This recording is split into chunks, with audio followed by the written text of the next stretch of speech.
అప్పుడు నేను వీడియో కూడా చేశా, కూటమిలో ఇదేమైనా చిచ్చురేగుతుంది అయింది, వీళ్ళిద్దరు ఒకరికి మద్దతు ఇవ్వేంటి, వాళ్ళొక మద్దతు ఇవ్వేంటి. ఇవాళ వీళ్ళు అదే వాడారు తెలివిగా.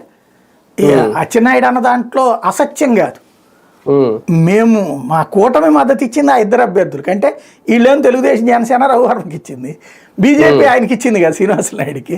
కాబట్టి మా కూటమి చెప్పిన వాళ్ళేగా ఇద్దరు కూడా అంటున్నారు. అది కాబట్టి అబద్ధం ఆడలేదు ఆయన. అశ్వత్థామ తక్కుంజిరా టైపు స్ట్రాటజీ అనమాట. అందులో నిజమే అని చెప్పాలన్నమాట. అట్లాగే చెప్పుకొచ్చారు ఫైనల్గా. బేసిక్గా అయితే ఒకటి, ఇదేమి నష్టమేం కాదు, కానీ ఒకటి టీచర్లలో అసంతృప్తి ఎందుకు వస్తుందో. ఇప్పుడు ఏమైపోతుందంటే పైన అంత IVRS సర్వే లాంటిది అంత అద్భుతంగా ఉందనిపిస్తుంది. ఆనందం 97%, 99% రాసుకోవడానికి పనికొస్తాయి. కానీ గ్రౌండ్ లెవెల్లో ఏం జరుగుతుంది, ఎందుకు అసంతృప్తి ఉన్నాడు, అందులో వాళ్ళు చెప్పే రీజన్ జెన్యూన్ ఉంటే పరిష్కరించండి, వాళ్ళు చెప్పే రీజన్ జెన్యూన్గా లేకపోతే కన్విన్స్ చేయండి. కన్ఫ్యూజ్ కావద్దు ప్రభుత్వం, ఇది ఆలోచించాల్సింది.